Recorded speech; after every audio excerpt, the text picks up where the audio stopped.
Hello guys. तो आज के जो वीडियो है, तो इस वीडियो में हमने डिस्कस करना है कि परफेक्ट कॉम्प्लीमेंट गुड्स क्या है, परफेक्ट कॉम्प्लीमेंट यूटिलिटी फंक्शन क्या है।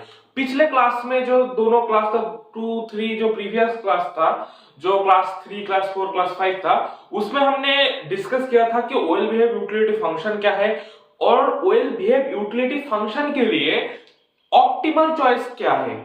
और इसके पिछले वाले वीडियो में हमने डिस्कस किया, आज के पिछले वाले वीडियो क्लास 5 में हमने डिस्कस किया था परफेक्ट सब्स्टिट्यूट क्या होता है और परफेक्ट सब्स्टिट्यूट के हिसाब से ऑप्टिमल चॉइस क्या है, परफेक्ट सब्स्टिट्यूट गुड्स क्या है, उसका एग्जांपल, उसका यूटिलिटी फंक्शन कैसे डिराइव होता है और उसके हिसाब से ऑप्टिमल चॉइस क्या है। तो आज के वीडियो में हमने डिस्कस करना है परफेक्ट कॉम्प्लीमेंट गुड्स क्या है।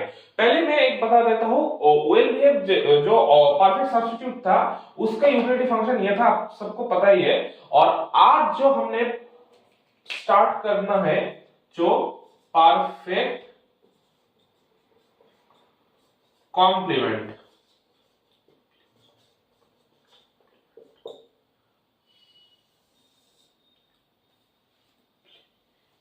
कॉम्प्लीमेंट और इसका जो यूटिलिटी फंक्शन है वो होगा यू यूटिलिटी फंक्शन जो ये दो इंडिपेंडेंट वेरिएबल के ऊपर डिपेंडेंट है। ये u x1 x2 क्यों लिखता हूं, क्योंकि ये एक यूटिलिटी फंक्शन है। यूटिलिटी फंक्शन के अंदर यूटिलिटी इनपुट क्या है, इनपुट x1 और x2 जिसको हम कंज्यूम करते हैं, इसका फंक्शन है minimum of a x1 plus b x2 a and b, sorry एक मिनट,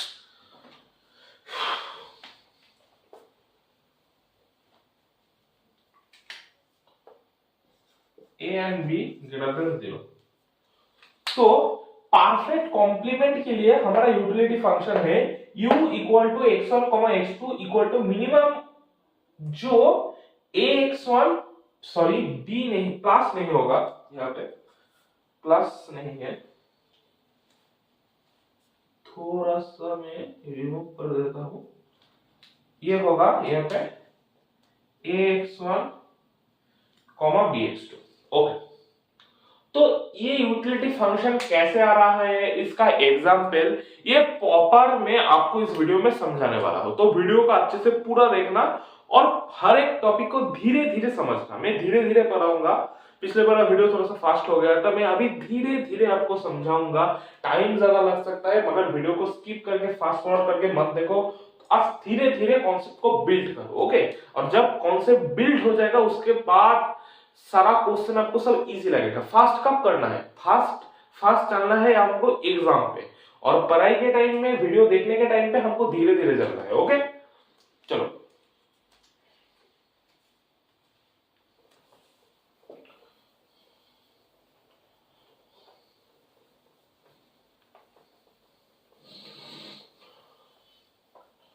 हम अभी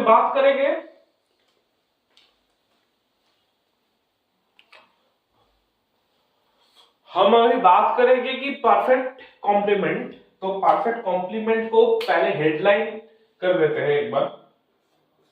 और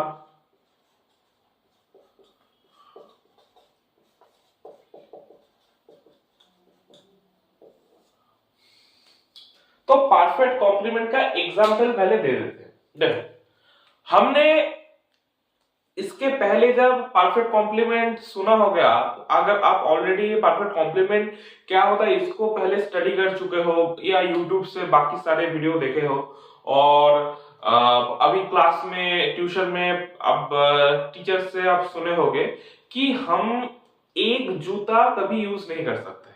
अगर हमको लेफ्ट लेफ्ट पैर का शूज जो है उसको मिल जाए और राइट पैर का शूज ना मिले, तो वो एक पैर का शूज से हमको कोई यूटिलिटी नहीं मिलेगा। इसका मतलब क्या है, अगर चोरी करने जाओ तो दोनों दोनों जूता चोरी करो, एक जूता चोरी करके कोई यूटिलिटी नहीं मिलेगा, कोई लाभ नहीं है। तो यही इसका मतलब है। तो अगर हमको राइट पैर का शूज मिल जाए तो लेफ्ट पैर का शूज भी हमको चाहिए, तभी हम चल सकते हैं। एक पैर का जूता लेके और एक पैर खाली रखे तो हम नहीं चल सकते, है ना। तो हमको कोई गुड्स अकेला अकेला नहीं कंज्यूम कर सकते, उसके साथ और एक गुड लगेगा, वो एक साथ चलना होगा, वो गुड्स लेके एक साथ चलना होगा। समझो कि आप कॉफी के साथ 2 चम्मच चीनी खाता हो, तो आपको एक कप कॉफी के साथ अगर 2 चम्मच चीनी ना दूं, समझो 5 चम्मच चीनी दे दूं, 5 टीस्पून चीनी दे दूं, तो आपको वो नहीं खा सकते, क्योंकि आपको बहुत ज्यादा मीठा लगेगा, उतना टेस्ट नहीं आएगा, उतना यूटिलिटी नहीं आएगा।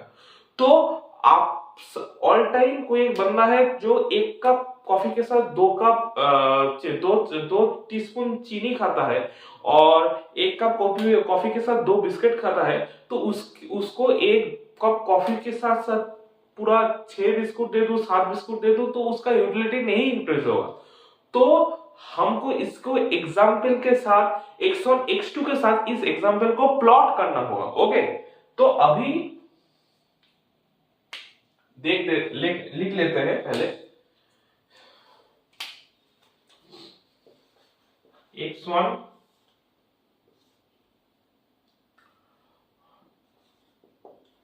राइट लेग शू और x2 लेफ्ट लेग शू। तो ये राइट लेग का शू है और ये लेफ्ट लेग का शू है। तो यहां पे ये कभी भी नहीं हो सकता कि आपको मैं 2 राइट पैर का शू दे दूं और एक लेफ्ट पैर का शू दे दूं। आप ये दोनों इस कॉम्बिनेशन को यूज कर सकते हो, क्योंकि समझो कि आपके पास एक दोनों राइट पैर का शू है और उसके साथ एक लेफ्ट पैर का शू है, तो आप एक पैर में 2 शूज लगा के और एक पैर में एक शूज पहन के आप नहीं चल सकते, है ना। तो आपको एक पैर में राइट शू और एक पैर में लेफ्ट शू ही पहनना होगा। तो यहां पे हमको क्या करना है, इसका कॉम्बिनेशन क्या बनेगा कि एक लेफ्ट लेग के शू के साथ हमको एक राइट लेग का शू लेना पड़ेगा, और एक बात हमको 2 लेफ्ट लेग के शू के साथ 2 राइट लेग का शू लेना पड़ेगा, 3 लेफ्ट लेग के शू के साथ 3 राइट लेग का शू लेना पड़ेगा, 4 राइट लेग के शू के साथ 4 राइट लेग का शू लेना पड़ेगा। तो अभी इसका कॉम्बिनेशन कैसे बैठ रहा है, इसको हमको समझना पड़ेगा कि अगर मैं आपको एक पैर के जूता एक्स्ट्रा दे दूं और एक पैर का जूता एक्स्ट्रा ना दूं, समझो कि यहाँ पे 2,1 है और 1,2 है, ये दोनों बंडल का कोई यूटिलिटी एक्स्ट्रा नहीं है। समझो कि आपके पास एक राइट पैर का जूता है, एक लेफ्ट पैर का जूता है। अभी मैं क्या करता हूं, थोड़ा और एक लेफ्ट राइट पैर का शूज आपको दे देता हूं, तो आपका टोटल कॉम्बिनेशन, टोटल जूता कितना है, 3। तो आपके पास 2 राइट लेग का शू है, एक लेफ्ट लेग का शू है, तो आपका यूटिलिटी नहीं इंक्रीज हो रहा है, क्योंकि वो एक्स्ट्रा राइट लेग का शू लेके आपका कोई लाभ नहीं है। और एक बात सोचो कि मैं आपको एक राइट लेग का शू तो है आपके पास, अभी मैं और एक लेफ्ट लेग का शू दे देता हूं, तो आपका यूटिलिटी यहां पे इंक्रीज नहीं होगा, क्योंकि एक्स्ट्रा लेफ्ट लेग का शू आप यूज नहीं कर सकते हैं जब तक आपको और एक राइट लेग का शू नहीं दे देता।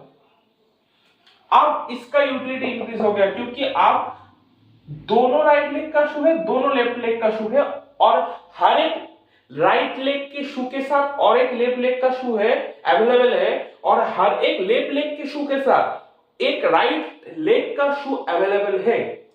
तो कॉम्बिनेशन है 1,1, 2,2, 3,3, 4,4। इसको हम अभी डायग्राम में ले जाएंगे और इसको अभी रिमूव करेंगे, यहाँ पे एक डायग्राम ड्रॉ करेंगे और डेटा को यहाँ पे प्लॉट करेंगे। चलो उसको पहले कर लेते हैं।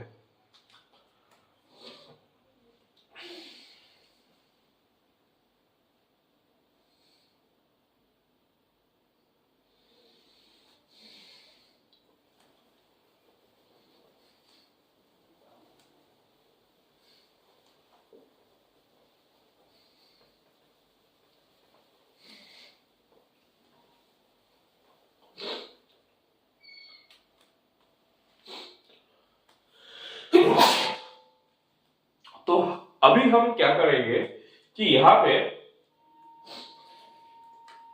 एक डायग्राम ड्रॉ करेंगे। समझो कि यहाँ पे पहले डेटा को प्लॉट कर देते हैं। ओके, धीरे धीरे चलेंगे, समझते रहेंगे और धीरे धीरे कॉन्सेप्ट को बिल्ड करेंगे। x1 and x2। तो अभी ये क्या है? राइट शू, लेफ्ट शू। तो कॉम्बिनेशन क्या है?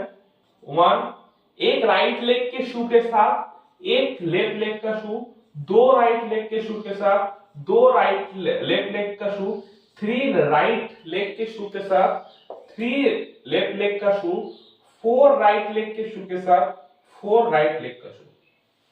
तो इसको डायग्राम में कैसे प्लॉट करेंगे? चलो उसको पहले समझ लेते, धीरे धीरे समझो, कोई जल्दबाजी नहीं है, क्योंकि परफेक्ट कॉम्प्लीमेंट बहुत ज्यादा कुछ समझाने का है परफेक्ट कॉम्प्लीमेंट में, क्योंकि यहां से बहुत ज्यादा हार्ड क्वेश्चन बन सकता है आईआईटी एग्जाम में और बहुत सारे कॉम्पिटिटिव एग्जाम में, सीयूटी बीजी में, सीए सीएफए में। तो अभी इसको अच्छे से समझना होगा। परफेक्ट सब्स्टिट्यूट के साथ ये कैसे डिफरेंट है मैथमेटिकली, उसको समझना होगा। मैं इसके बाद आपको क्वेश्चन भी करा सकता हूँ, इस वीडियो में नहीं हो तो दूसरे वाले वीडियो में यूटिलिटी फंक्शन से पास्ट ईयर्स में आईआईटी में क्या क्वेश्चन आया था वो सारे कुछ मैं डिस्कस करने वाला हूँ। तो चलो यहाँ पे दिखाता हूँ।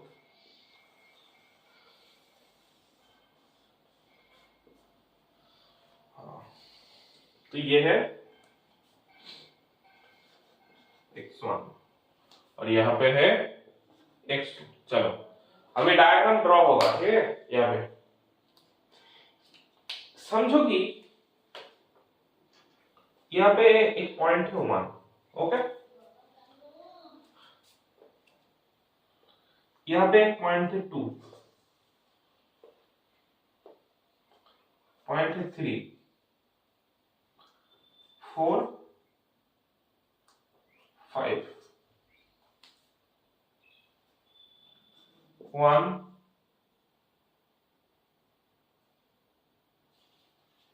To, three, four, five. तो मुझे बताओ कि x1 तो राइट लेग का शू है, x2 लेफ्ट लेग का शू है। तो एक राइट लेग के शू के साथ एक लेफ्ट लेग का शू चाहिए मिनिमम। एक राइट लेग का शू आपको मिल गए तो उसके बाद एक लेफ्ट लेग का शू आपको जरूरत है। उसके बाद उसके बिना ये राइट लेग के शू का कोई इंपॉर्टेंस ही नहीं है, कोई यूजफुलनेस नहीं है। ओके, तो अभी एक पॉइंट ड्रॉ करते हैं हम। यहां पे आएगा ये पॉइंट।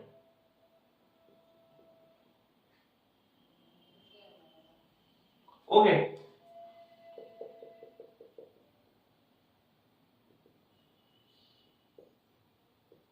ये वाला पॉइंट आ रहा, ये वाला पॉइंट का जो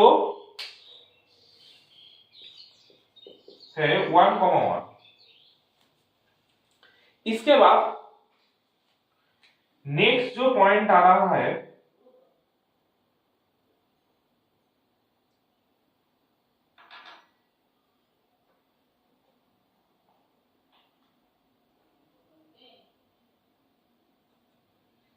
ये वाला पॉइंट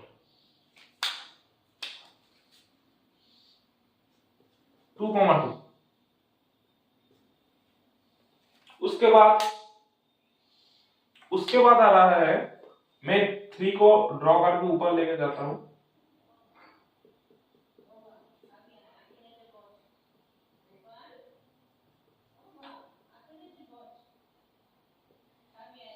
3,3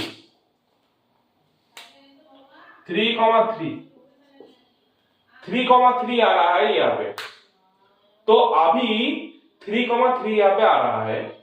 तो उसके बाद हम देखेंगे 4,4 अभी 4,4 कहाँ पे आ रहा है, और उसके बाद 5,5 आएगा। देखते हैं, इसको यहां पे ले जाता हूं। समझ पा रहे हो ना? एक मैं समझाता हूं फिर से, कोई टेंशन की बात नहीं है, मैं हूं।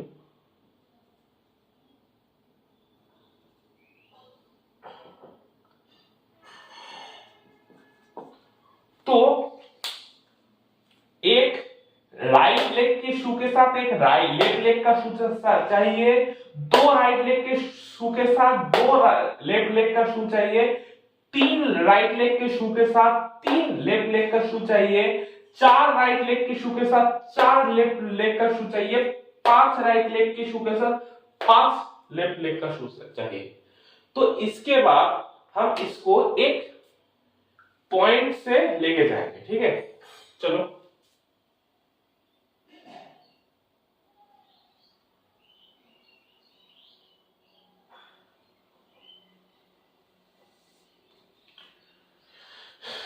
ओके। ये जो स्ट्रेट लाइन है, थोड़ा सा यहाँ पे हल्का हाथ से कर रहे हैं तो इसमें थोड़ा सा डिफेक्ट आएगा, मगर ये एक स्ट्रेट लाइन है। ओके, इसको समझ लो, एक स्ट्रेट लाइन है।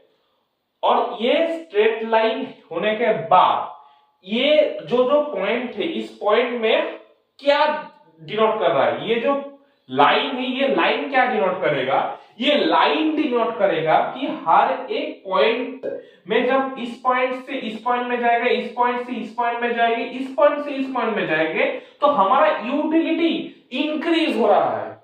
समझे? कि जब हम ये बंडल से ये बंडल की तरफ जाएंगे, ये बंडल से ये बंडल की तरफ जाएंगे, तो हमारा यूटिलिटी इंक्रीज होगा, क्योंकि हमारे पास पहले एक राइट पैर का शू था, एक लेफ्ट पैर का शू था, दो राइट पैर का शू है, अभी दो लेफ्ट पैर का शू है। इसको इंक्रीज होने के बाद तीन राइट पैर का शू और तीन लेफ्ट पैर का शू है। और यहां पे फोर राइट शू, फोर लेफ्ट शू है, फाइव राइट शू, फाइव लेफ्ट शू है।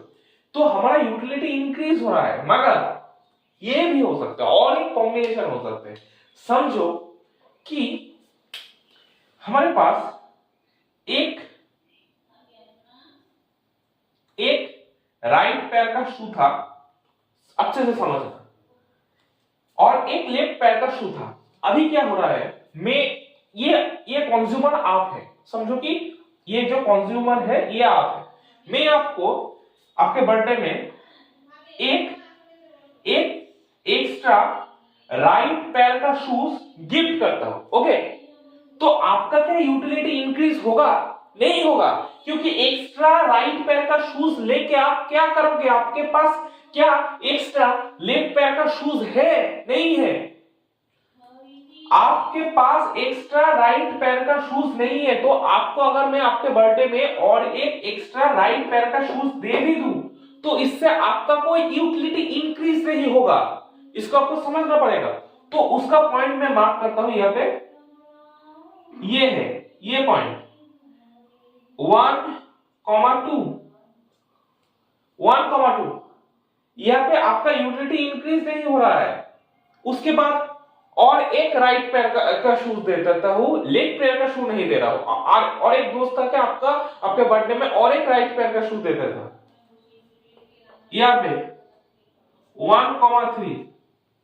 ओके, तो अब यहां पे आपका यूटिलिटी इंक्रीज फिर भी नहीं हो रहा है। उसको ड्रॉ करेंगे, वो सारे लोकस को हम ड्रॉ करेंगे फिर से, और एक दोस्त आके आपको और एक एक्स्ट्रा राइट पैर का शू दे देता है, तो आपके पास अभी एक लेफ्ट पैर का शू और चार राइट पैर का शू है, राइट शू है। और एक दोस्त आके आपको फिर से एक राइट शू दे देता है, तो आपके पास एक लेफ्ट शू और एक राइट शू है। 5 राइट शू है, 5 राइट शू। तो इसको हम अभी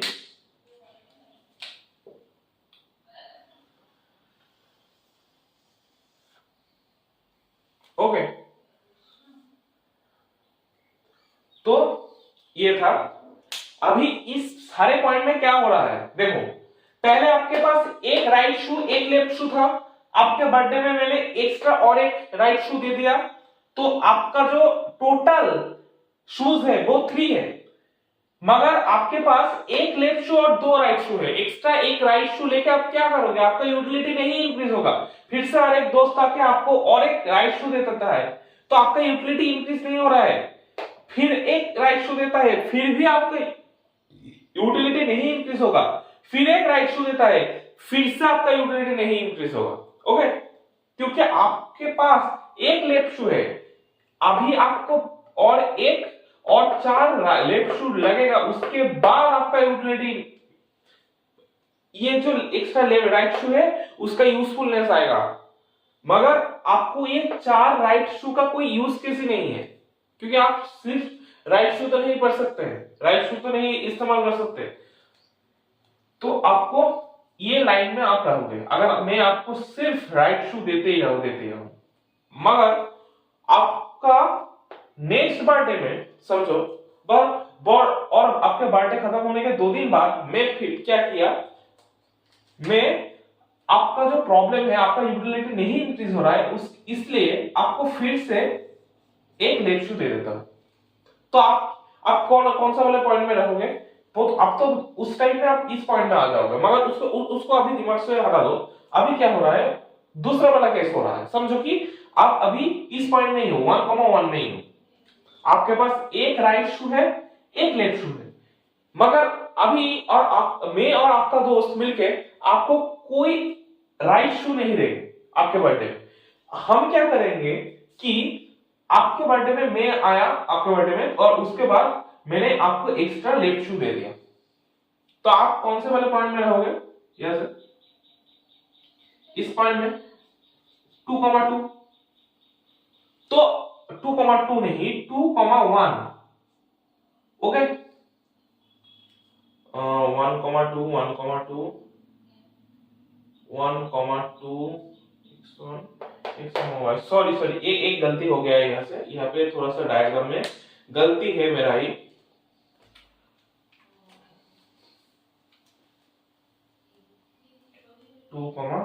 ये थोड़ा सा हमको हटाना होगा, यहाँ पे थोड़ा सा डेटा, थोड़ा सा एक्स और वाई में थोड़ा सा दिक्कत हो गया।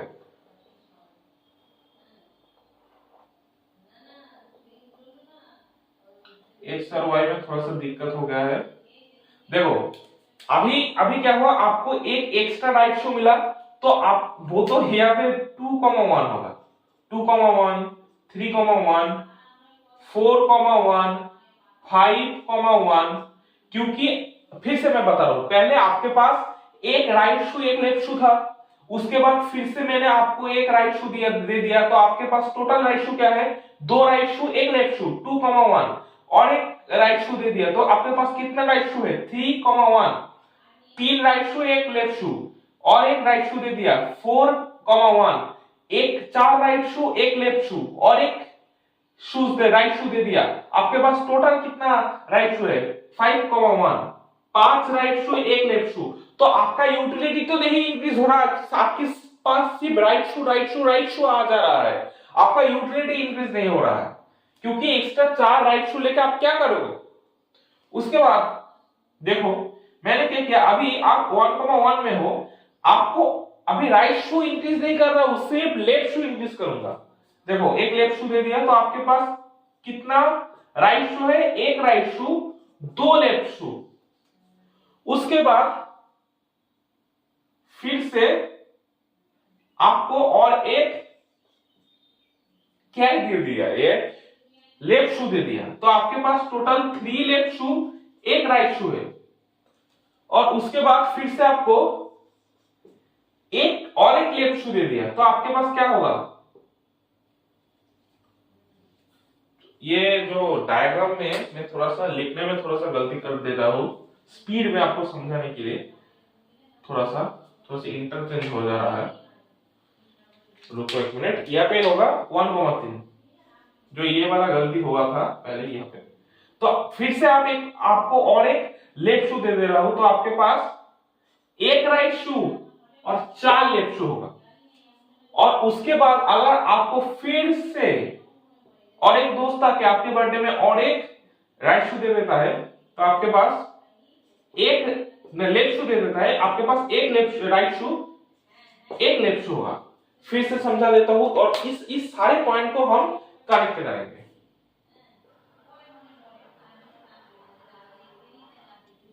ओके,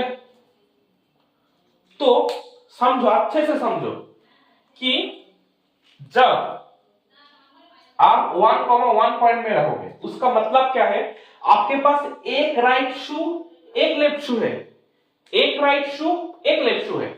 आपके बर्थडे में मैंने एक और राइट शू दे दिया, तो आपके पास 2 राइट शू एक लेफ्ट शू है। आपका यूटिलिटी की इंक्रीज हुआ? आप बोलोगे नहीं हुआ। क्यों नहीं हुआ? क्योंकि आपके पास एक एक्स्ट्रा राइट शू है। उस राइट शू को यूज करने के लिए एक्स्ट्रा लेफ्ट शू नहीं है। यहाँ पे 2 राइट शू 2 लेफ्ट शू अगर होता, तभी आपका यूटिलिटी इस पॉइंट में आ जाता, आप इस पॉइंट में आ जाते, आपका यूटिलिटी इंक्रीज हो जाता। मगर आपकी यूटिलिटी क्यों नहीं इंक्रीज हुआ? आपके पास एक राइट शू ऐसा है जिसको आप यूज नहीं कर सकते, क्योंकि आपके पास वो राइट शू को यूज करने के लिए लेफ्ट शू नहीं है। तो आपकी यूटिलिटी इंक्रीज नहीं होगा, ये इंक्रीज नहीं होगा। आपके और एक दोस्त आके आपको फिर से एक राइट शू दे देता है, आपका यूटिलिटी इंक्रीज नहीं होगा। क्यों? क्योंकि आपके पास अभी 2 राइट शू एक्स्ट्रा है, जिसको यूज करने के लिए एक्स्ट्रा 2 लेफ्ट शू नहीं है। ऐसे ही आपके पास और एक दोस्त आया, वो उसने भी राइट शू दिया, तो आपके पास 4 राइट शू 1 लेफ्ट शू है। और एक दोस्त आया, आपको और एक राइट शू दिया, और आपको आस्क किया कैसा लगा भाई, आप बोलोगे कुछ मजा नहीं आया, क्या लेके आ गया? क्योंकि आपका यूटिलिटी इंक्रीज नहीं हो रहा है। उसको पहनने के लिए आपके पास और एक लेफ्ट शू नहीं है। और एक केस और एक दोस्त आके आपको क्या किया, एक लेफ्ट शू दे दिया। आपका बर्थडे ये बर्थडे चला गया, नेक्स्ट बर्थडे में उल्टा किया सबने, मैंने आया आपको एक एक्स्ट्रा लेफ्ट शू दे दिया, तो आपके पास एक राइट शू 2 लेफ्ट शू है। आपका यूटिलिटी की इंक्रीज करेगा? नहीं इंक्रीज करेगा। क्यों? आपके पास जो एक्स्ट्रा लेफ्ट शू है उसको यूज करने के लिए आपके पास राइट शू नहीं है, एक्स्ट्रा राइट शू नहीं है। अगर यहाँ पे 2,2 होता, मतलब जो आपको लेफ्ट शू दे रहा हूं उसके लिए आपके पास अगर एक राइट शू होता, तो आप 2,2 पॉइंट में आ जाता है और आपका यूटिलिटी इंक्रीज हो जाता। ओके, ऐसे ही 1,3 1,4 1,5 में आपका लेफ्ट शू से भी इंक्रीज हो रहा है, मगर आपका यूटिलिटी नहीं इंक्रीज हो रहा है। तो ये सारे पॉइंट में जहां पे आपका सिर्फ राइट शू इंक्रीज हो रहा है और जहां पे 1,1 है, इस सारे पॉइंट का जो यूटिलिटी है वो सेम है।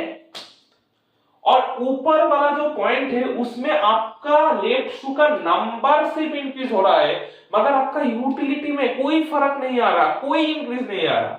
तो आईसी किसको कहते हैं कि वो सारे बंडल जहां पे आपका यूटिलिटी लेवल सेम है उसको आईसी कहते हैं। तो हम सारे बंडल को ज्वाइन कर रहे हैं इस ब्लैक लाइन से, जहां पे आपका यूटिलिटी लेवल सेम है, तब आपका एक एल शेप्ड आईसी आएगा। क्यों एल शेप्ड आईसी आएगा? क्योंकि 1,1 2,1 3,1 4,1 5,1 1,2 1,3 1,4 1,5 ये सारे पॉइंट में आपका यूटिलिटी लेवल सेम है, अनचेंज्ड है। तो इस सारे बंडल में आपका यूटिलिटी लेवल सेम है, और ये सारे पॉइंट को अगर कनेक्ट करेगी जो लाइन बनेगा उसको कहते हैं परफेक्ट कॉम्प्लीमेंट यूटिलिटी फंक्शन का इंडिफरेंस कर्व। और इंडिफरेंस कर्व यहाँ पे एल शेप्ड है। ओके, और इस सारे पॉइंट का यूटिलिटी लेवल क्या है? 1 है। ओके, क्योंकि ये 1 क्यों है उसके बारे में भी बात करूंगा। फिर से देखो, जब यहाँ पे क्या है, जब दोनों शूज का नंबर इंक्रीज होगा, यहाँ पे एक राइट शू भी इंक्रीज हुआ, एक लेफ्ट शू भी इंक्रीज हुआ, तो आप 2,2 में आ गए। तो यहाँ पे भी सेम पॉइंट बनेगा। यहाँ पे क्या बनेगा, 2,2 से क्या बनेगा, 3,2, क्योंकि ये 3 और ये 2। यहाँ पे क्या बनेगा, 4,2, 4 2, 4 राइट पैर का शू जूता और 2 लेफ्ट पैर का जूता, और उसके बाद 5 राइट पैर का शूज और 2 लेफ्ट पैर का शूज। मगर ये जो राइट पैर का शूज इंक्रीज हो रहा है, इसके लिए कि आपका यूटिलिटी इंक्रीज हो रहा है, नहीं, इंक्रीज नहीं हो रहा है, तो आपको यहां पे करेक्ट करना होगा।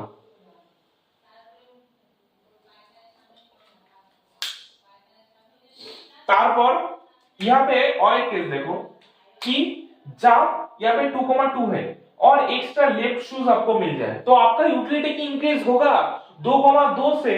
अगर यहाँ पे 2 ब्लैक पेन लेना होगा, यहाँ पे क्या है, यहाँ पे 2,3 है, एक लेफ्ट शू इंक्रीज हो रहा है, इसके लिए आपका यूटिलिटी नहीं इंक्रीज होगा, 2,3 है। उसके बाद और एक लेफ्ट शू इंक्रीज हो रहा है, 2,4, 2,5, आपका यूटिलिटी नहीं इंक्रीज हो रहा है। आपका यूटिलिटी कब इंक्रीज होगा, जब 2,2 2 राइट पैर का शू 2 लेफ्ट पैर का शू से आपका एक राइट पैर का शू इंक्रीज होगा, 2 से 3 राइट पैर का शू और 2 से 3 लेफ्ट पैर का शू होगा, तो आप इसको इंक्रीज करके आपका आईसी हायर आईसी में आएगा। कब, जब दोनों को इंक्रीज करेंगे। ओके, एक ऐसा आईसी होगा फिर से, क्योंकि 3,3 से क्या होगा, जब हम राइट साइड में जाएंगे तो यहाँ पे क्या होगा, 4,3, 5,3, और यहाँ पे क्या होगा, 3,4, 3,5। ओके, फिर से इस पॉइंट में और इस पॉइंट में सेम होगा। तो चलो इसको भी ड्रॉ करते हैं।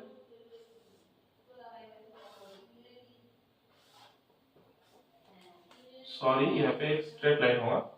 तो अभी क्या हो रहा है, ये जो आईसी है वो किस टाइप का आईसी है, L shaped, L shaped, L shaped, L shaped, L shaped. तो ये जो आईसी है वो एल शेप्ड है, और ये जो एंगल बना रहा है, ये जो लाइन है, जो ये किंग पॉइंट किसको कहते हैं, इसको किंग, जहां पे आईसी बेंड हो रहा है उसको किंग पॉइंट बोल रहे हैं। इस किंग पॉइंट का जो स्ट्रेट लाइन है उसका इक्वेशन क्या है, उसका इक्वेशन है x1 इक्वल टू x2। क्यों x1 इक्वल टू x2 है उसको भी डिस्क्राइब करूंगा, और इसका जो एंगल है वो है 45 डिग्री। वो सारे आईसी के लिए नहीं है, इस स्पेशल केस वाला आईसी के लिए ही जस्ट ये कंडीशन है। ओके,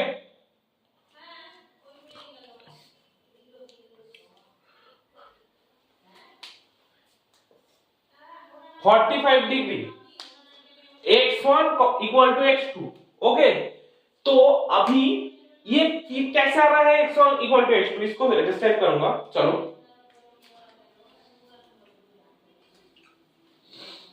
इसको थोड़ा सा हटा देता हूं। एक कॉन्सेप्ट आपको समझना होगा, यहाँ पे मैं थोड़ा सा नीचे लिख रहा हूं, 1 left shoe equal to 1 right shoe. समझो अच्छे से, एक लेफ्ट शू के साथ एक राइट शू चाहिए, एक लेफ्ट शू के साथ एक राइट शू चाहिए, इसको समझना पड़ेगा। एक लेफ्ट शू के साथ एक राइट शू चाहिए ही चाहिए। अभी इसका मतलब क्या है कि आप सिर्फ लेफ्ट शू लेके कुछ काम नहीं कर सकते। आपको एक लेफ्ट शू को अगर पहनना है, उसके साथ एक राइट शू चाहिए, तो क्या बताता हूं यहां पे, one left shoe equal to one right shoe. उसको मैं ऐसे भी लिख सकता हूं, 1x1 equal to 1x2। Okay, 1x1 equal to 1x2। इसका मतलब क्या है, एक राइट पैर के जूते के साथ एक लेफ्ट पैर का शूज चाहिए, तो हम इसको इंटरचेंज करेंगे। ओके, तो इसके सामने जो कोफिशिएंट है 1, उसको x1 के साथ करेक्ट करेंगे, तो क्या होगा, सिर्फ x1 होगा, जो हमने परफेक्ट सब्स्टिट्यूट में किया था, इंटरचेंज, कोफिशिएंट को इंटरचेंज। और x2 के x1 के सामने जो कोफिशिएंट है वो x2 के सामने चला आएगा और वो होगा x2। Simple case. तो यहां पे फंक्शन बनेगा minimum bracket x1, x2। Okay, minimum bracket x1, x2। इसको मैं नेक्स्ट डायग्राम में दिखाऊंगा फिर से, नहीं तो यहां पे थोड़ा सा रिमूव करके दिखाता हूं, फिर से दिखाता हूं।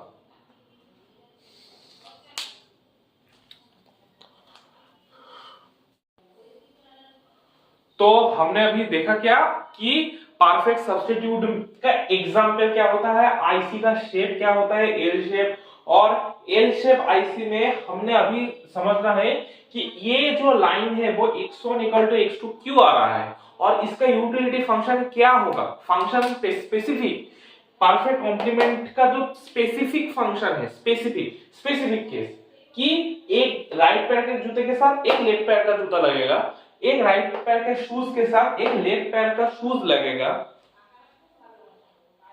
तो ये वाला जो एग्जांपल है, इस एग्जांपल के लिए परफेक्ट कॉम्प्लीमेंट का यूटिलिटी फंक्शन क्या है, चलो देख लेते हैं। अच्छे से समझना, धीरे धीरे मैं बता रहा हूं। देखो, one right shoe equal to one left shoe. Okay, है ना। एक राइट शू के साथ एक लेफ्ट शू चाहिए, उसका मतलब क्या है, 1x1 इक्वल टू 1x2, है ना। तो अगर हम इसको इंटरचेंज करते हैं, 1 को, इस 1 को x1 के साथ लगा देते हैं, x1 के सामने वाले कोफिशिएंट में ला देते हैं, इस 1 को इसके सामने ले आएंगे और इस 1 को इसके सामने ले आएंगे, x2 के सामने। ओके, समझे क्या बोला।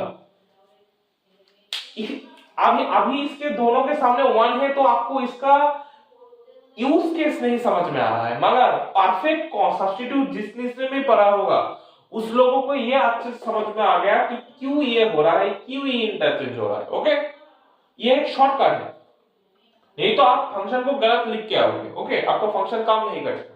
तो आपको समझना होगा कि इसको सामने ले आए और इसका कोफिशिएंट को इसके सामने ले आए, x1 के सामने जितना है उसको x2 के कोफिशिएंट में लगा दो, और x2 के सामने जितना है, जितना क्वांटिटी है, उसको x1 के कोफिशिएंट में लगा दो, तब आपका फंक्शन बन जाएगा। 1 और 1 है तो हम कुछ नहीं लिख रहे हैं, इसको सामने लिख लेता हूं 1, फिर से लिख लेता हूं 1। तो फंक्शन क्या बनेगा, मिनिमम, ये तो इसका मतलब क्या है, मिनिमम ब्रैकेट है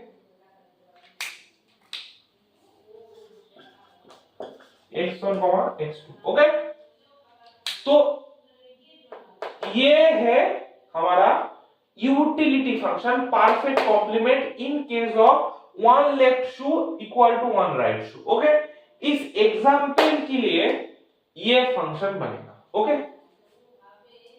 तो 45 डिग्री एंगल क्या है, क्यों 45 डिग्री एंगल है, देखो पहली बात तो कि यहां पे क्या है,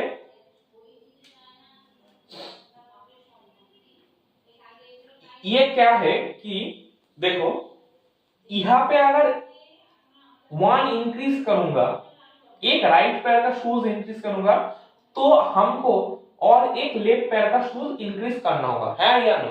ये सुनो, उसका मतलब क्या है कि 1 इक्वल टू 1, है ना? अगर हमको और एक राइट पैर का शू इंक्रीज करते हैं तो हमको और एक लेफ्ट पैर का शू इंक्रीज करना हो, उसका मतलब क्या है? 2 इक्वल टू 2। फिर से अगर हम और एक राइट पैर का शू इंक्रीज करते हैं तो हमको और एक लेफ्ट पैर का शू इंक्रीज करना होगा, तो इसका मतलब क्या है? 3 इक्वल टू 3। तो हम अगर हमारे पास 500 राइट पैर का शू है तो हमको यूटिलिटी को मैक्सिमाइज करने के लिए हमको क्या करना होगा? 500 लेफ्ट पैर का शू लगेगा। तो इसका मतलब, इसका फॉर्म क्या आ रहा है? इसका फॉर्म क्या आ रहा है? इसका फॉर्म आ रहा है x1 इक्वल टू x2, है ना? और यही मैंने लिखा है x1 इक्वल टू x2, ऐसे ही है। और जब 1,1 मतलब यहां पे भी जितना वैल्यू और यहां पे भी जितना वैल्यू है, एक्स एक्सिस का वैल्यू, एक्स एक्सिस में जितना वैल्यू है वही वैल्यू अगर x2 एक्सिस में है तो उसका जो पॉइंट आता है उस पॉइंट को जब हम एक लाइन की तरह ड्रॉ करते हैं तो जो लाइन बनता है वो 45 डिग्री लाइन है। 45 डिग्री लाइन क्या है? 45 डिग्री लाइन एक लाइन ऑफ इक्वालिटी है। 45 डिग्री लाइन का एक काम है कि इस साइड जितना वैल्यू होगा, अगर इस साइड 2 आ रहा है, एक्स एक्सिस में 2 आ रहा है, तो राइट साइड में भी अगर 2 आ रहा है तो ये दोनों का जो पॉइंट आएगा, जो एक्स वाई प्लेन में जो पॉइंट आएगा उसको अगर हम ओरिजिन से कनेक्ट करते हैं तो यहाँ पे एंगल 45 डिग्री बनेगा। 45 डिग्री एक्स एक्सिस के वैल्यू को और वाई एक्सिस के वैल्यू को इक्वल करता है। ओके, तो 45 डिग्री ऐसे है। और x1 इक्वल टू x2 कैसे आया कि जो इक्विलिब्रियम पॉइंट है, जो इक्विलिब्रियम पॉइंट है, जो एफिशिएंट पॉइंट है, एफिशिएंट पॉइंट क्यों है वो हमको बजट टाइम से समझना होगा। मगर ये किंक्ट वाला जो पॉइंट है, किंक्ट पॉइंट, इस किंक्ट पॉइंट के पॉइंट में हमारा यूटिलिटी इंक्रीज करता है। किंक्ट पॉइंट में हम जब पहुंचते हैं तो हमारा यूटिलिटी इंक्रीज होता है। तो किंक्ट पॉइंट में हम क्या देख रहे हैं कि 1 equal to 1, 2 equal to 2, 3 equal to 3, 4 equal to 4, 5 equal to 5 आ रहा है, तो यहाँ पे होगा x1 equal to x2। Okay, समझ लिए? परफेक्ट कॉम्प्लीमेंट का पूरा केस आपको समझ में आ गया। मगर परफेक्ट कॉम्प्लीमेंट में और एक चीज हमको समझना होगा। हमने क्या देखा कि परफेक्ट कॉम्प्लीमेंट कैसे काम करता है, इसका इंडिफरेंस कर्व क्या है, यहाँ पे इंडिफरेंस कर्व ड्रॉ कैसे करते हैं, इंडिफरेंस कर्व में जो यूटिलिटी फंक्शन है वो कैसे लिखते हैं, उसको फॉर्म करने का प्रोसेस क्या है, और ये जो किंक्ट पॉइंट है, किंक्ट पॉइंट में जो इक्वेशन जाता है, जो लाइन जाता है, उसका फंक्शनल, उसका मैथमेटिकल फॉर्म क्या है, ओके, और इसका एंगल क्या है, इसको सब कुछ हमने देख लिया। तो हमको अभी देखना होगा ये आईसी का इक्वेशन क्या है, इस आईसी की इक्वेशन, इस आईसी का इक्वेशन मैं लिखने वाला हूं। देखो, इसका तो इक्वेशन है minimum of bracket x1, x2, है ना, x1, x2। तो इस वाले आईसी में x1 कितना है, x1 कितना है, समझो कि मैं यहाँ पे इसको रिमूव कर देता हूं। इस फंक्शन को पहले लिख के मैं फिर से बताऊंगा। चलो इसको रिमूव करते हैं।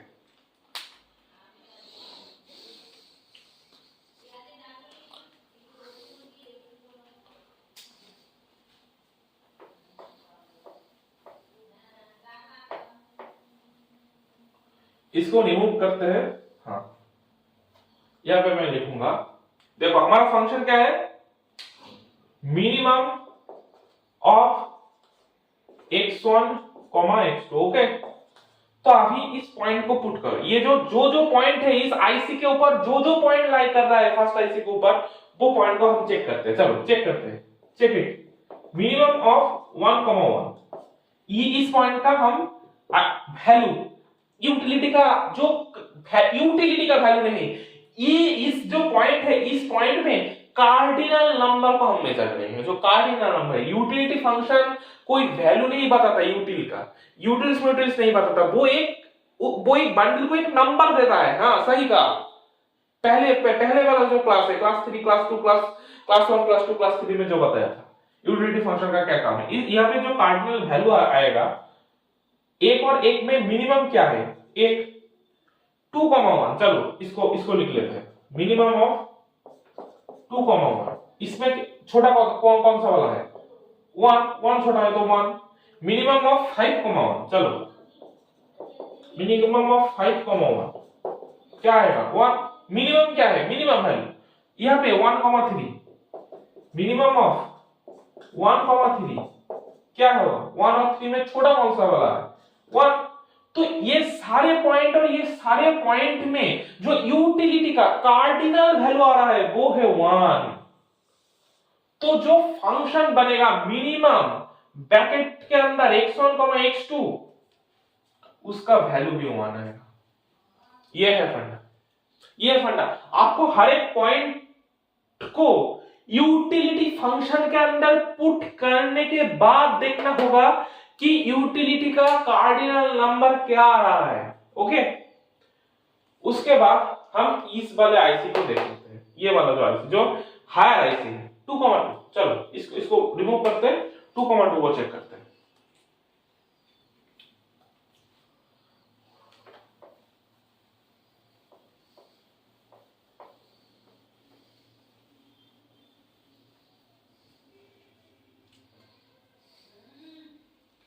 चलो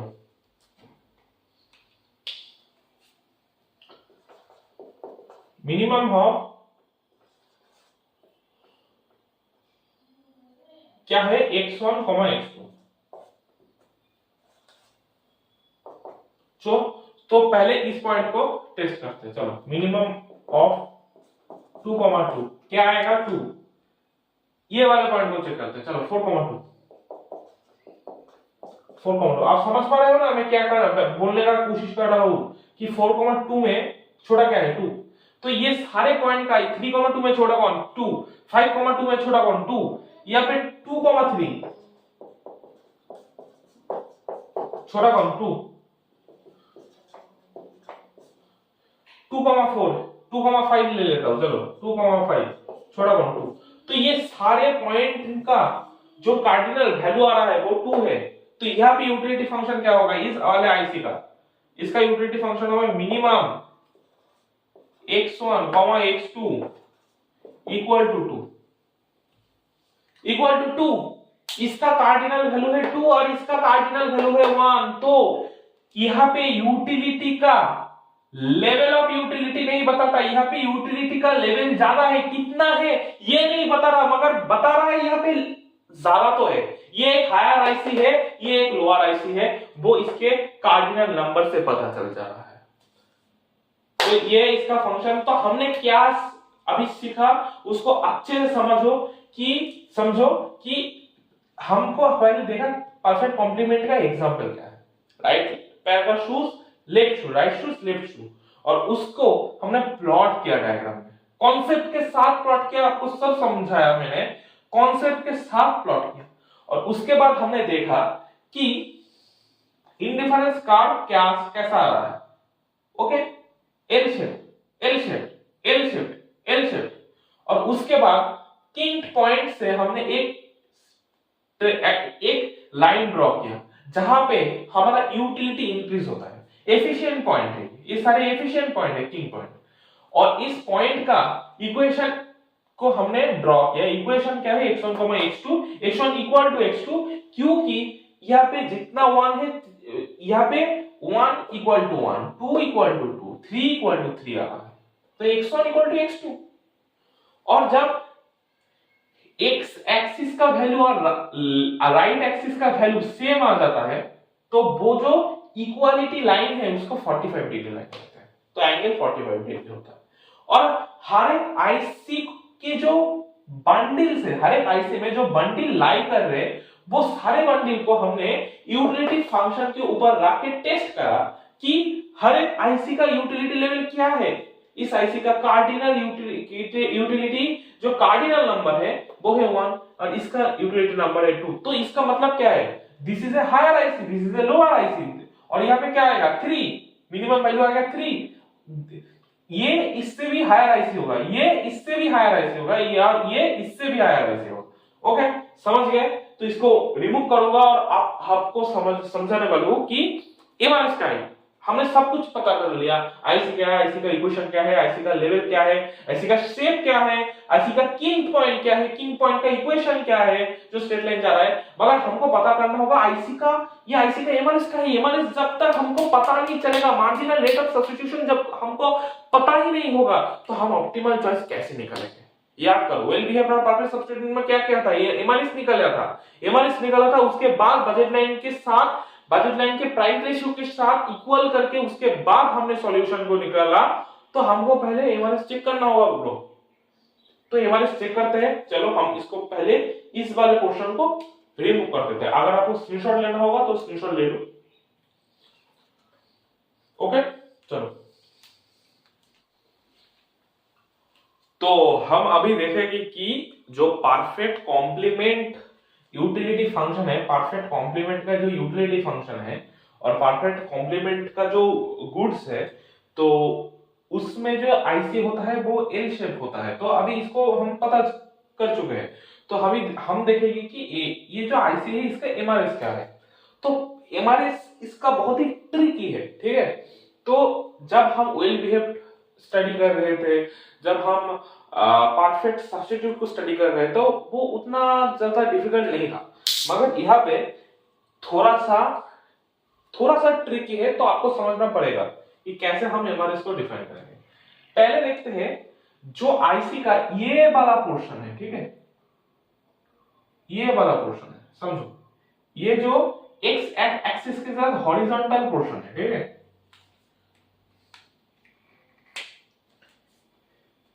एक्स एक्सिस के साथ पैरेलल जो पोर्शन है, उस पोर्शन में एमआरएस क्या है, उसके पहले हमको देखना पड़ेगा एमयू एक्स1 क्या है। क्योंकि हमको पता है MRS equal to MU x one by MU x two, तो हमको देखना होगा एमयू एक्स1 क्या है। ओके,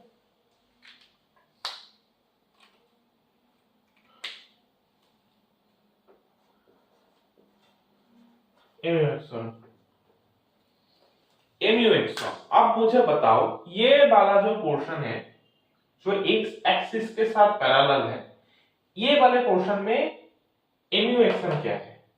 एमयू एक्स1 क्या है, डेल यू बाय डेल एक्स1। मतलब एक्स1 का एक यूनिट चेंज का इफेक्ट यूटिलिटी में क्या पड़ रहा है। इसका मतलब अगर x1 को एक यूनिट इंक्रीज करेंगे तो यूटिलिटी में क्या होगा। देखो, अगर आप x1 को एक यूनिट इंक्रीज करते हो तो यूटिलिटी में क्या हो रहा है, यूटिलिटी क्या इंक्रीज हो रहा है, नहीं हो रहा। क्योंकि अगर राइट पैर का राइट शूज आप इंक्रीज करोगे तो आपका यूटिलिटी इंक्रीज नहीं होगा। तो डेल्टा यू बाय डेल्टा एक्स1 क्या है, 0, अनचेंज्ड। और इस पोर्शन में एमयू एक्स2 क्या है, लिख लेते हैं एमयू एक्स2। ओके, सॉरी 0 नहीं है, एमयू एक्स2 क्या है, एमयू एक्स2 है del U by del x two. अब बताओ यूटिलिटी में क्या चेंज आएगा अगर x2 को इंक्रीज करेंगे बट डिक्रीज करेंगे x2 को। यहाँ पे क्या x2 इंक्रीज और डिक्रीज हो रहा है क्योंकि यहाँ पे x2 नहीं है, यहाँ पे x1 इंक्रीज और डिक्रीज हो रहा है, x2 में कोई फर्क नहीं पड़ रहा है, x2 x2 ही है, यहाँ पे x2 चेंज नहीं हो रहा। तो इस x एक्सिस के पैरेलल वाला जो पोर्शन है इसमें x2 में कोई चेंज ही नहीं आ रहा, तो ये क्या होगा, x2 में चेंज नहीं आ रहा तो यूटिलिटी में कितना चेंज आ रहा आएगा तो हम कैसे मेजर करेंगे? अगर जिसको चेंज करना होगा वो ही इस एक्सिस में नहीं है तो हम कैसे मेजर करेंगे? तो ये होगा ND, नॉट डिफाइंड। अभी हम सेकंड वाला क्वेश्चन देखते हैं, ये वाला क्वेश्चन, एल के ये वाला क्वेश्चन, आईसी की ये वाला क्वेश्चन। ये क्या है? ये है y एक्सिस के साथ पैरेलल। ओके, ये वाला जो पोर्शन है यहाँ पे MUX1 क्या है और MUX2 क्या है? MUX1 MUX2 अच्छे से समझना, अच्छे से बोलना, मुझे अच्छे से ध्यान देना। यहाँ पे क्या कर रहा हूं, del U by del x1 by del U by del x2। Okay, आप मुझे बताओ del U by del x1 क्या होगा? यहाँ पे change in utility due to change in x1, यहाँ पे क्या x1 चेंज हो रहा है? नहीं हो रहा। यहाँ पे x2 चेंज हो रहा है, x1 चेंज नहीं हो रहा। तो del U by del x1 क्या होगा? Not defined.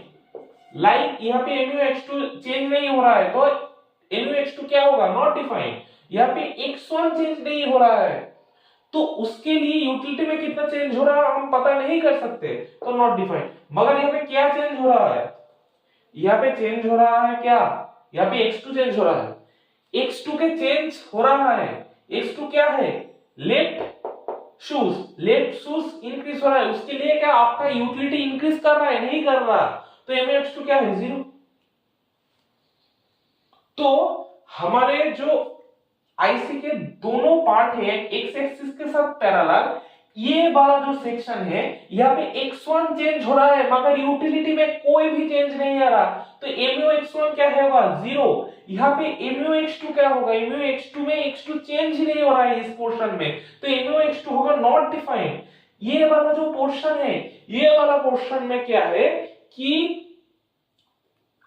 ये वाला जो एक्सिस है y एक्सिस है, इस y एक्सिस में MUX1 by MUX2 क्या है?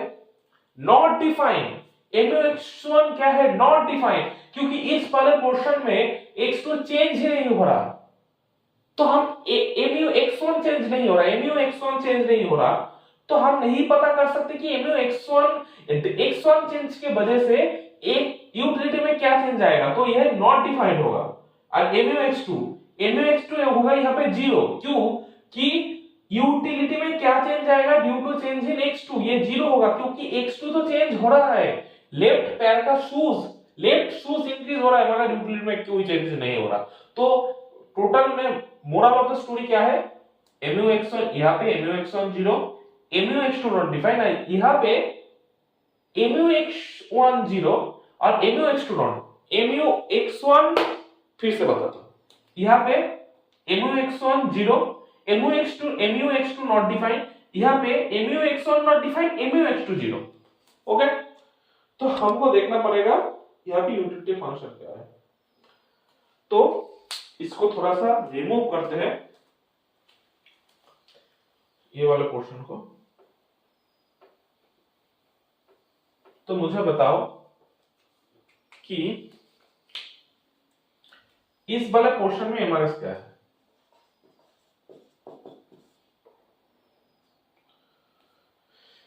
MUX1 by MUX2, तो ये वाले पोर्शन में कौन सा वाला पार्ट 0 है? ऊपर वाला पार्ट 0।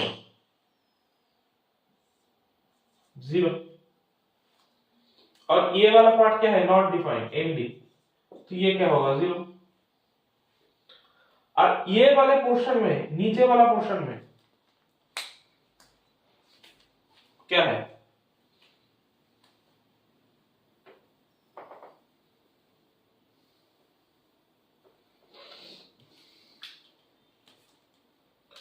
MRS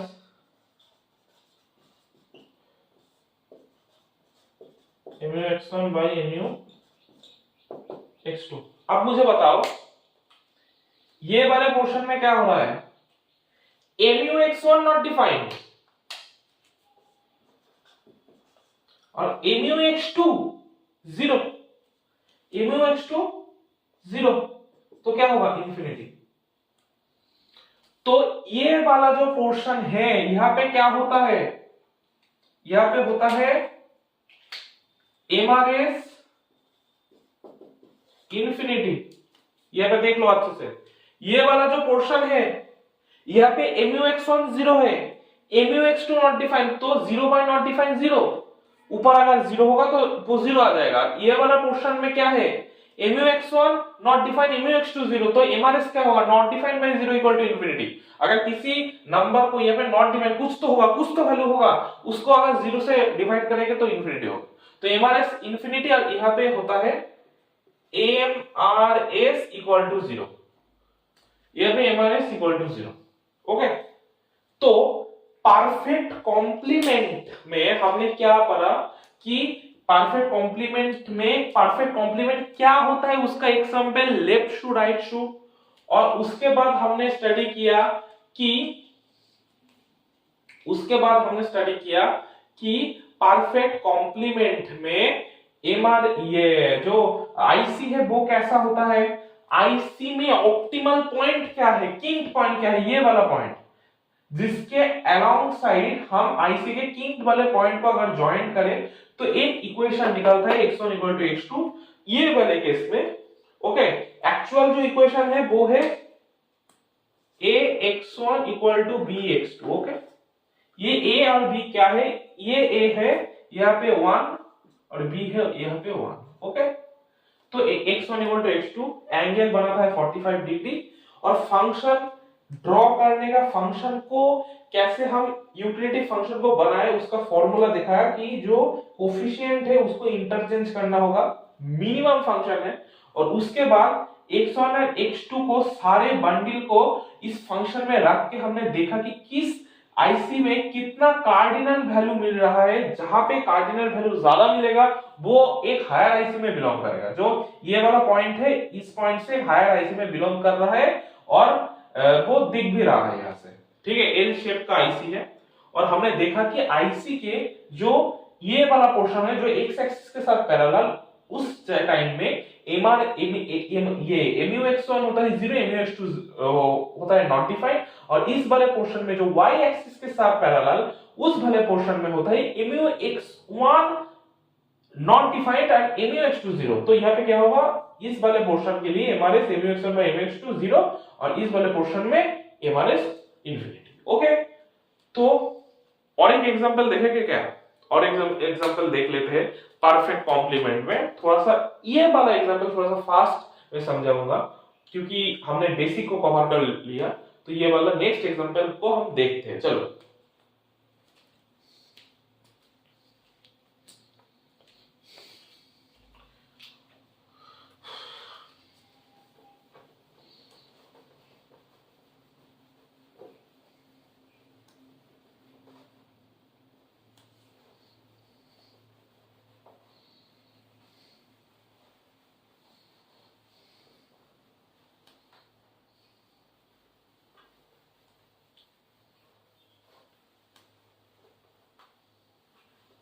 ये जो कॉन्सेप्ट है हमको एक टॉपिक के अंदर, न्यू टॉपिक के अंदर दिखाना होगा और एक एग्जांपल के साथ।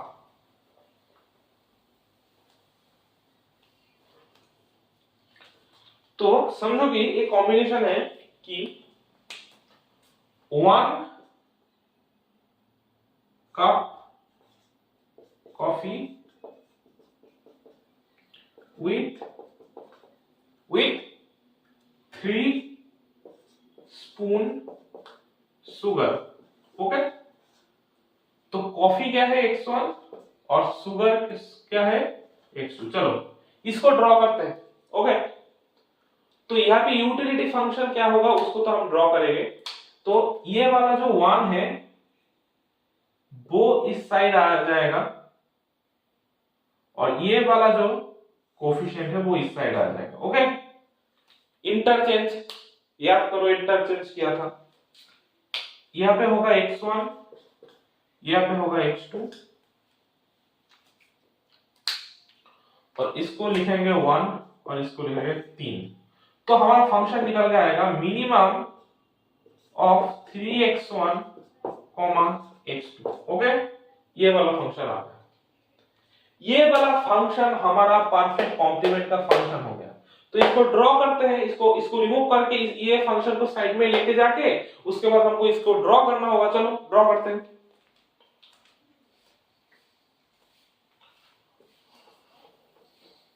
बहुत ज्यादा इंपॉर्टेंट कॉन्सेप्ट है ये।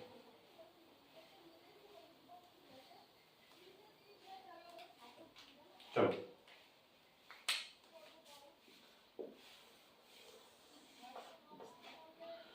तो यहाँ पे दिखाते हैं कि यहाँ पे x1 क्या था, कॉफी और x2 क्या था, शुगर। तो एक कप ऑफ कॉफी के साथ आपको कितना शुगर चाहिए, 3 शुगर। 2 कप ऑफ कॉफी के साथ आपको कितना शुगर चाहिए, 6 शुगर। तो इसको ज्वाइन करते हैं।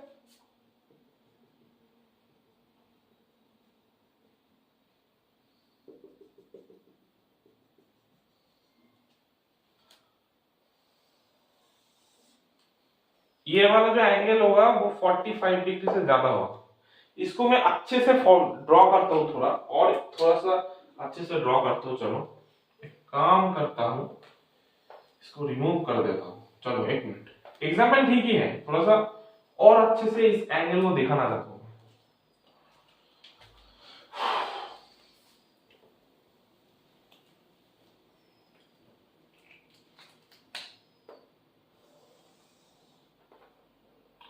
समझो कि यहाँ पे 1 है और यहाँ पे 2 है।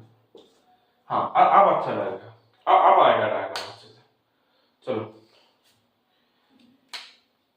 1 कप ऑफ कॉफी के साथ आपको 3 टीस्पून शुगर चाहिए। 2 कप ऑफ कॉफी के साथ आपको डबल टीस्पून शुगर चाहिए। तो 1 के लिए 3 चाहिए, तो 2 के लिए 6 टीस्पून लगेगा। तो इसको ज्वाइन करते हैं।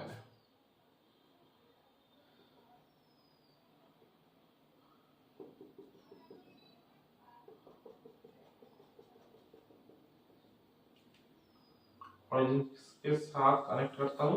चलो ये होगा वो लाइन। ओके, आईसी कैसा होगा, L shape.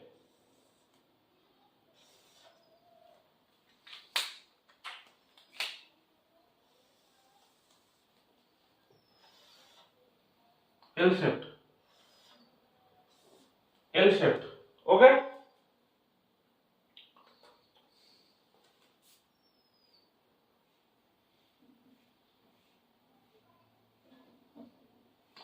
L shaped IC. तो इसका यूटिलिटी फंक्शन क्या है, ड्रॉ करो। इसका यूटिलिटी फंक्शन क्या था, याद करो अच्छे से याद करो। मिनिमम ऑफ क्या था, minimum of 3x1 x2 equal to क्या होगा वो बता दो, उसको टेस्ट करना होगा। ओके, ये वाला जो आईसी है, ये वाला पॉइंट क्या है, ये वाला पॉइंट है 3,1। ओके, ये वाला पॉइंट है 6,2। ओके, चलो ये वाले जो पॉइंट है इसका प्रॉपर्टी, इस लाइन का इक्वेशन क्या है, अब अच्छे से समझो, देखो ये वाला जो पॉइंट है, यहां पे अगर हम एक काम करते हैं, पहले इस फंक्शन को हम टेस्ट करते हैं। चलो ये वाला पॉइंट क्या होगा, फिर से लिख देता हूं। सॉरी, थोड़ा सा गलती हुआ, जो पिछले वाले टाइम भी हुआ था, ये गलती हो सकता है, कोई बात नहीं है, मगर आपको ध्यान रखना होगा, प्रैक्टिस के साथ साथ आ जाएगा ये थोड़ा।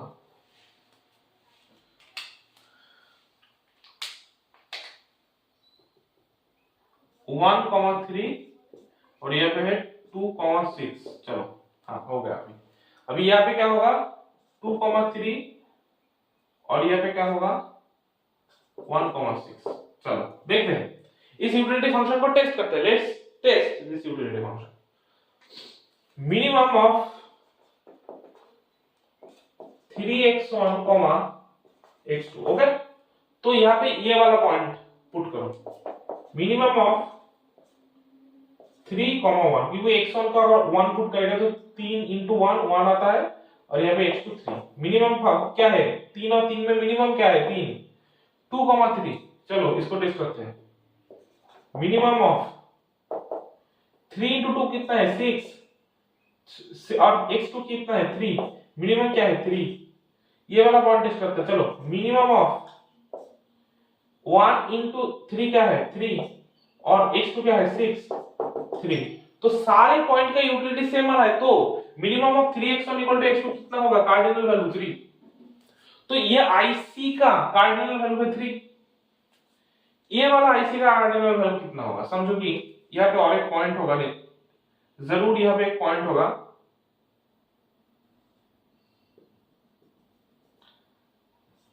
3,6, और यहाँ पे एक पॉइंट आएगा,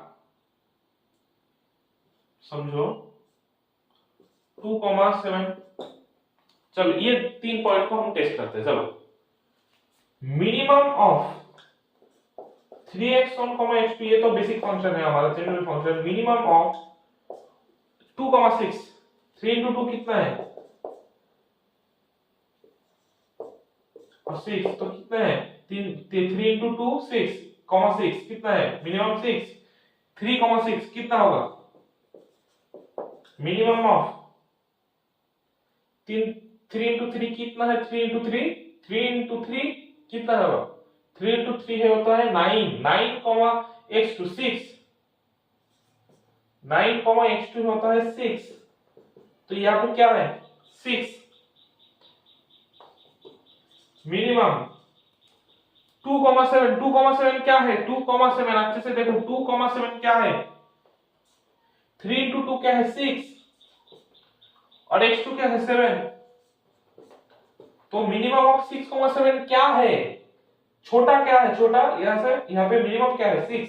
तो ये सारे जो बंडल है इन लोगों का जो कार्डिनल वैल्यू आ रहा है 6 है परफेक्ट कॉम्प्लीमेंट के हिसाब से। तो मिनिमम ऑफ 3x1, x2 आ रहा है 6। तो 6 बड़ा है या 3 बड़ा है, 6 बड़ा है, तो this is a higher IC, this is a lower IC. तो अभी ये वाला जो पॉइंट है इसमें क्या हो रहा है 3x1 और x2, minimum of 3x1 equal to x2। यहाँ पे क्या आ रहा है 3,3, यहाँ पे आ रहा है 3,3, 3 और 3 सेम आना जा रहा है, और यहाँ पे क्या आ रहा है 6,6। अच्छे से समझो, यहाँ पे है मिनिमम ऑफ 3x1, x2। इस पॉइंट में क्या आ रहा है मिनिमम ऑफ 3x1 क्या है 3 into 1, 3 into 1 in 3। तो मिनिमम ब्रैकेट में 3,3 आ रहा है, 3,3 इक्वल। तो इस पॉइंट में क्या हो रहा है 3x1 equal to x2, 3x1 equal to x2। इस पॉइंट में क्या हो रहा है 6,6, 3 into 2 6,6। तो यहाँ पे भी क्या हो रहा है 3x1 इक्वल टू x2। तो ये सारे पॉइंट का जो हमारा जो लाइन ऑफ किंग है, जो किंग पॉइंट से जो स्ट्रेट लाइन जा रहा है उसका इक्वेशन है 3x1 इक्वल टू x2। कैसा है समझ में आ गया। और ये जो फंक्शन है यहाँ पे 3 है, वो बड़ा नंबर है, और यहाँ पे 1 है, 3/1 है, और पिछले वाला था 1/1। तो यहाँ पे एंगल किसका ज्यादा है, यहाँ पे एंगल ज्यादा है, ये 45 डिग्री से ज्यादा एंगल बना रहा है। ओके, समझ में आ गया। तो यही था फंक्शन, हमको समझना होगा, और हमको यूटिलिटी फंक्शन को बनाने के टाइम हमको इंटरचेंज करना समझ में होगा। क्योंकि यहाँ पे लिखा था कि 1 कप कॉफी के साथ 3 चम्मच शुगर, तो हमको कॉफी के सामने चम्मच का जो कोफिशिएंट था 3 उसको लेके आना पड़ेगा और उससे ही हमारा फंक्शन बनेगा 3x1, इंटरचेंज करना पड़ेगा। वो पार्ट सबसे ज्यादा इंपॉर्टेंट। अगर नहीं समझ में आए तो उसको रिवाइज करो, उसको थोड़ा सा बैक करके फिर से वीडियो को धीरे धीरे देखो। ओके, तो ये था हमारा जो यूटिलिटी फंक्शन का वीडियो। और परफेक्ट कॉम्प्लीमेंट यूटिलिटी फंक्शन में हमने सीखा कि कैसे यूटिलिटी फंक्शन फॉर्म होता है, टाइप्स क्या होता है यूटिलिटी फंक्शन में, कैसे रख के चेक करना होता है आईसी का कार्डिनल नंबर क्या है, कौन सा वाला आईसी हायर आईसी है, कौन सा वाला आईसी लोअर आईसी है। और हमको देखना पड़ेगा कि ये लाइन कैसे काम कर रहा है। ओके, और ये लाइन जो किंग वाले पॉइंट से जा रहा है, ये लाइन का इक्वेशन क्या है, ये वाला जो पॉइंट है, ये वाला पॉइंट का इक्वेशन ही इस लाइन का इक्वेशन है। ओके, तो यही था परफेक्ट कॉम्प्लीमेंट। अभी इस वीडियो में मैं ऑप्टिमल चॉइस नहीं पढ़ा रहा क्योंकि ये वीडियो बहुत ज्यादा लंबा हो चुका है। बहुत ज्यादा डेप्थ में मैंने आपको इस वीडियो में समझाया कि कैसे परफेक्ट कॉम्प्लीमेंट काम करता है। तो चलिए आज के वीडियो यहां भी खत्म करते हैं। नेक्स्ट वीडियो में मैंने ऑप्टिमल चॉइस बहुत अच्छे से समझाना है, बहुत कुछ समझाना है विद एग्जांपल, एंड कैसे कैसे किस सिचुएशन में ऑप्टिमल चॉइस क्यों ये पॉइंट ऑप्टिमल चॉइस आएगा, ये पॉइंट यूट्यूब ऑप्टिमल चॉइस क्यों ये पॉइंट आएगा, इसको अच्छे से समझाऊंगा। जो आईआईटी जैम पर्सपेक्टिव से बहुत ज्यादा इंपॉर्टेंट है। 2024 में आईआईटी में इस परफेक्ट कॉम्प्लीमेंट से बहुत ज्यादा क्वेश्चन आया था, तो वो उस क्वेश्चन को भी समझाऊंगा। तो चलो, वीडियो बहुत ज्यादा इंटरेस्टिंग होने वाला है। ये पार्ट 2 भी, पार्ट 1 तो इंटरेस्टिंग था, बहुत कुछ इन डेप्थ मैंने समझा जो यूट्यूब में बाकी चैनल में अवेलेबल नहीं है। तो इतना ज्यादा फ्री कंटेंट बाकी चैनल में अवेलेबल नहीं है, इतना ज्यादा डेप्थ में कोई नहीं समझ रहा, कोई खुद भी नहीं जानता कि कैसे परफेक्ट कॉम्प्लीमेंट अच्छे से काम करता है। तो देखो, वीडियो को अच्छे से देखो, रिवीजन करो, क्वेश्चन सॉल्व करो। अगर नहीं कुछ समझ में आ रहा है तो कमेंट में मुझे बताओ, और चैनल को जरूर से सब्सक्राइब करना क्योंकि ये वाला जो पार्ट आ रहा है हमें यूटिलिटी फंक्शन का पूरा कुछ कवर करने वाला है इसमें। इसके बाद पार्ट 2 आएगा, क्वासी लीनियर आएगा, income over curve, price over curve, substitution effect, income effect, heat stress की बहुत बड़ा सिलेबस है, बहुत ही बड़ा सिलेबस है।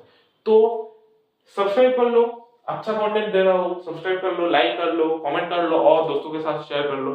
तो आज के लिए इतना ही, मिलते हैं नेक्स्ट वीडियो में। चलो, बाय बाय।